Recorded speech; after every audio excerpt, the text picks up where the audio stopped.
Tudo bom com você? Meu nome é Isaac Souza e esse é o canal Isaac Souza também. E eu gostaria que você se empenhasse em escutar esse livro comigo, esse audiobook. Hoje eu vou fazer 2 capítulos em um, porque o capítulo que nós vamos tratar vai ser o começo, a Casa de Milagres. Mas antes dele tem um capítulo aqui, que esse capítulo só tem 3 parágrafos, então eu vou incluir, para fazer um resumo. Enfim, esse primeiro capítulo ele é meu convite a você. Eu não tenho a pretensão de agradar a todos, mas com certeza de alcançar muitos. Se este livro servir para você, para convencer você de que o Senhor lhe chama para momentos profundos na presença dele, ok. Mergulhe comigo agora na palavra e nas experiências que tive nesses 18 anos de ministério e 20 anos de conversão. Não sei se teremos tempo para escrever outro livro de experiências, pois eu acredito que Jesus voltará em breve. E creio que pode ser em nossa geração agora. Ore comigo, pedindo ao Senhor para abrir os seus ouvidos e o seu coração, para que toda incredulidade caia por terra. Que sua mente seja livre para entender exatamente o que Deus tem para você. Creia, mergulhe, chore, sorria e vá. Vá pregar o Evangelho e sonhe em fluir no rio de Deus sem medo, sem reservas. Somente deixe-se levar pela palavra. Vamos mergulhar? Vamos nadar? Amém? O começo. A Casa de Milagres.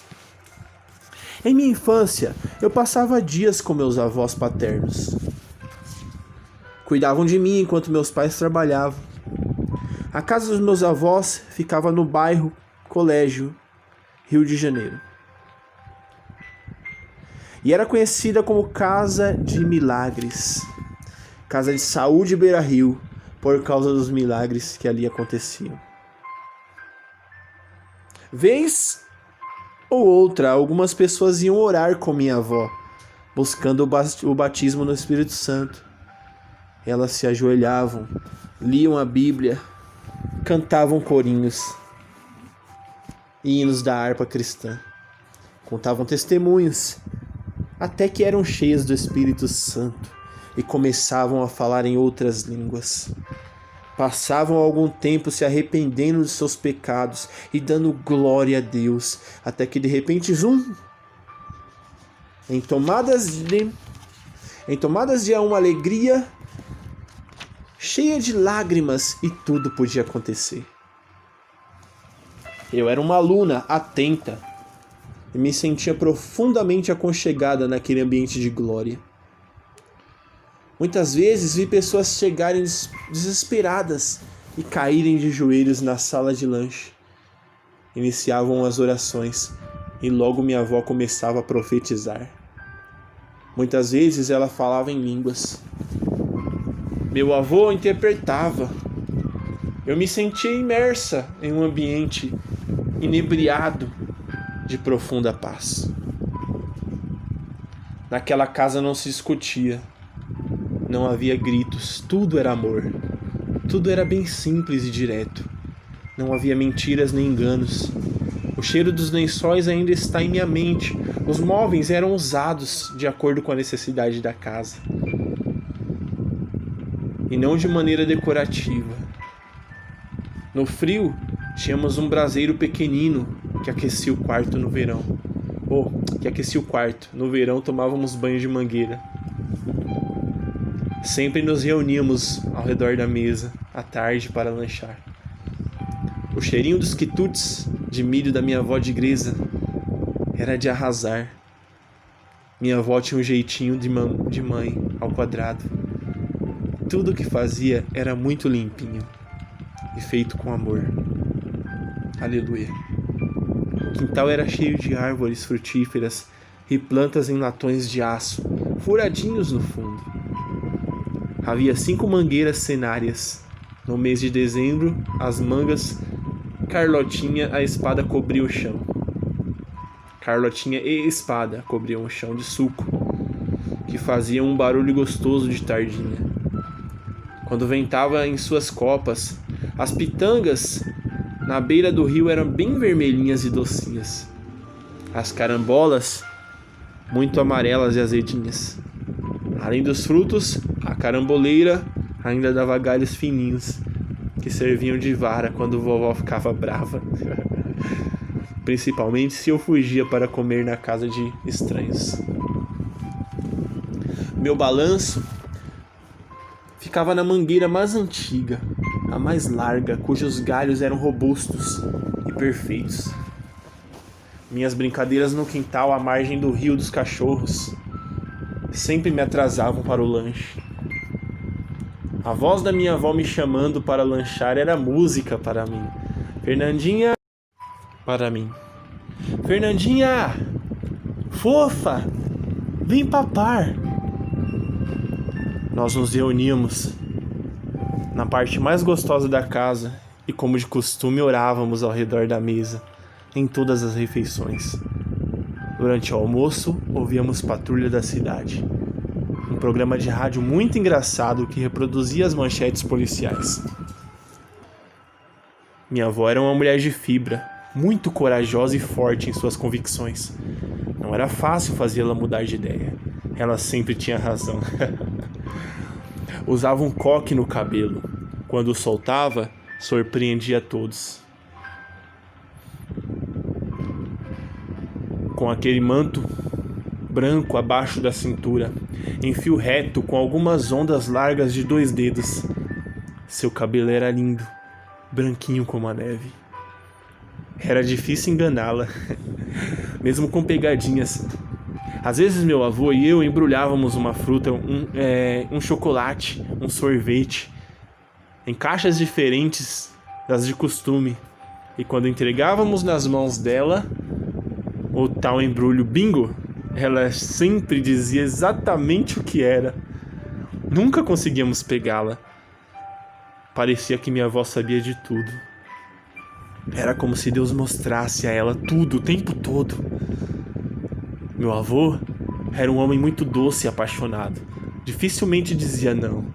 Ele lia livros fortes e conhecia bem a Bíblia. Falava manso e sempre tinha os olhos molhados, pois se emocionava fácil. Era um mão aberta, bonachão e bem-humorado. Lembro de seus cabelos lisinhos, penteados para trás, cheios de gumex, para não caírem nos olhos. Ele gostava de usar calças de risca e blusa de malha branca. Era muito branquinho e quando se emocionava ficava todo vermelho. Eu sempre percebi seus sentimentos e ele sabia. E sabia que ele me amava muito. Meu avô era um presbítero honrado, cheio do Espírito Santo. Abaixo de Jesus, ele amava muito minha avó, mais do que qualquer coisa na vida. E abaixo dela, é claro, ele amava sua pedrinha de brilhante, eu. Ele me deu esse apelido quando eu ainda tinha 2 meses de vida. Ele estava passeando comigo no quintal. Durante o passeio, eu olhava para as copas das árvores com atenção, com muita atenção. E ele disse à minha avó: Diogresa, venha ver essa menina, ela não é mole. Veja como é esperta. Ela é a minha pedrinha de brilhante, não vai ser fácil. Vai ser uma missionária. Tenho certeza. No costume das Assembleias de Deus, ser missionário significava ser pastor. Meus avós eram da Assembleia de Deus da Madureira.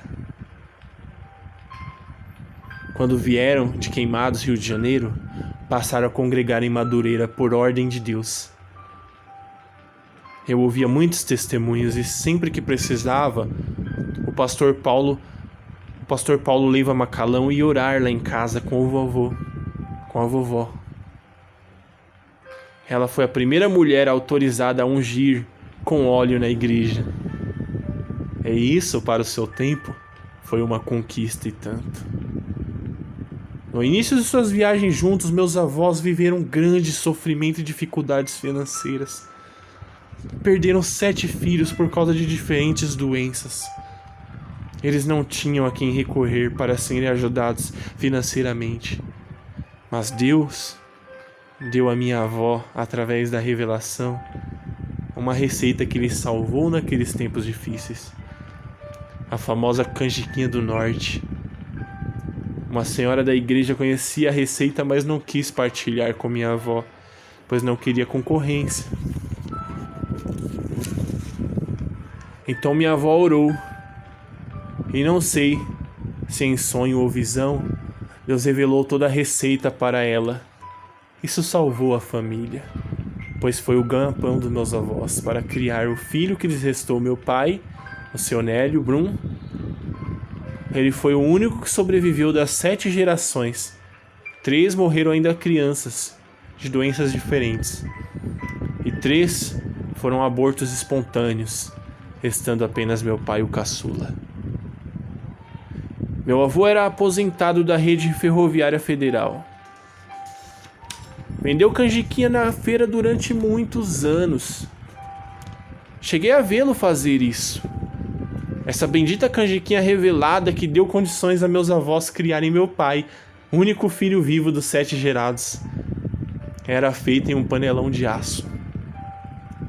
Depois que eu nasci, esse mesmo panelão serviu de mamadeira. Serviu de banheira, perdão. Minha avó esquentava água na chaleira para eu não tomar banho frio. E lá ia eu para dentro da panela até a cintura. Quando terminava o banho, eu dizia para meu avô: me pega de noivinha. E ele me pegava com uma toalha bem branquinha. Ele me segurava como uma noiva. E lá ia eu batendo as perninhas gorduchas, enrolada na toalha branquinha, para minha avó me trocar. Ah, a panela, depois de bem lavadinha, era usada de novo para fazer a canjiquinha com leite de coco e leite condensado. Eu não resistia e comia as raspas queimadas lá no fundo.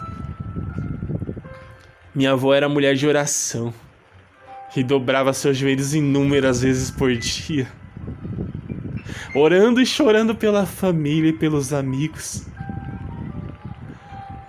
Passei horas ao seu lado, olhando curiosa e chorando com suas revelações. Eu tinha apenas 4 anos, mas tenho tudo gravado em meu coração. Meu avô me ensinava a Bíblia. Ele criou um personagem chamado Lobinho, que em minha imaginação usava boné azul e era um bichinho parecido com o Scooby-Doo. Meu avô sempre começava a ler as histórias da Bíblia usando o Lobinho como narrador. Eram aventuras tremendas que me levavam a viajar como Jonas no ventre da baleia, ou atravessar o Mar Vermelho como o povo de Israel. Nosso cultinho terminava ao som de "Vinde, meninos, vinde Jesus", hino da harpa. Vinde a Jesus é um hino da harpa. Assistíamos juntos pela televisão todos os cultos de Jimmy Swaggart. Pessoal, desculpa, eu não sei o inglês, né? Eu tô tentando narrar aqui, mas o inglês é complicadíssimo. Glórias a Deus. Vovô chorava e eu também. Durante os programas, era como se subíssemos aos céus. E todo o nosso corpo era envolvido por um poder que nos fazia chorar. Eu sempre esteve naquela casa. Ali eu sempre estava segura.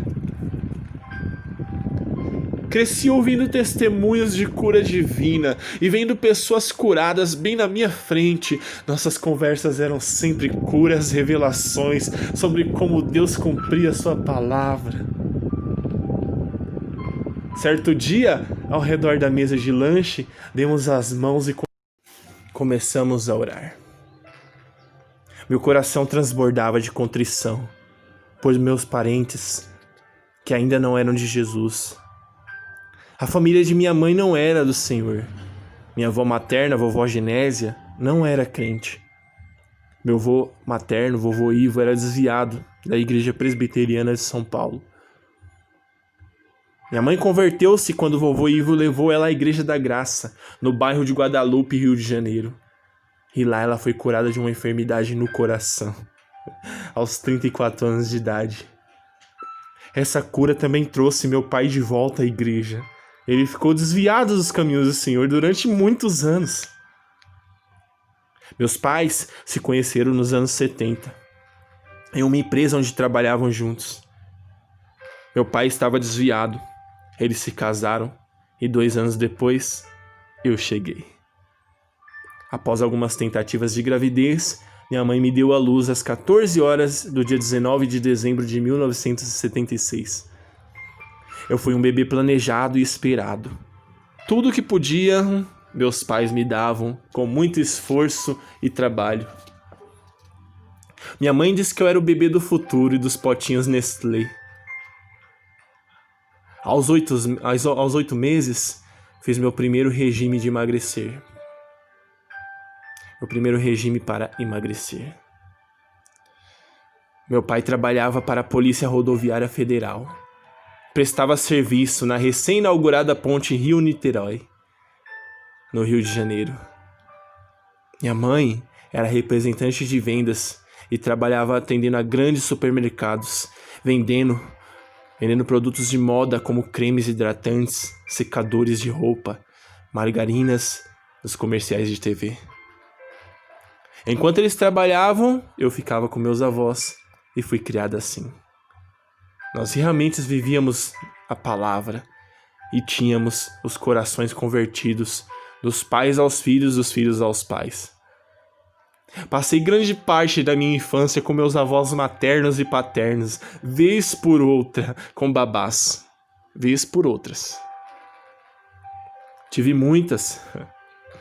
Eu me lembro de algumas babás com saudades, como da Gildene, que me ensinou a tocar violão. Quando ela foi embora para casar, fiquei dormindo com a camisola algumas semanas. A camisola dela, algumas semanas eu fiquei dormindo. E da tia Jeane, que me ensinou a agradecer e a pedir por favor. Eu fui uma criança gordinha e feliz. Algumas vezes, abrutalhada nas brincadeiras, mas muito esperta e precoce. Parecia que eu tinha pressa de viver. E tinha mesmo. Amados, esse foi mais um capítulo no nosso livro E Foi Assim, audiobook da Fernanda Brum. E esse capítulo é o começo, o início, Casa de Milagres. Amados, eu vou deixar um marca-página aqui no livro para nosso próximo capítulo, que não vai ser gravado mais hoje. Pode ser até que eu gravo hoje, mas postarei amanhã. Ficamos quase 20 minutos aqui nesse capítulo. Foi o maior capítulo até o momento. Amados, espero que você tenha sido impactado com essa história, porque eu tô sendo. E Deus possa abençoar a sua vida. Se inscreve, curte o vídeo, compartilha. Amém?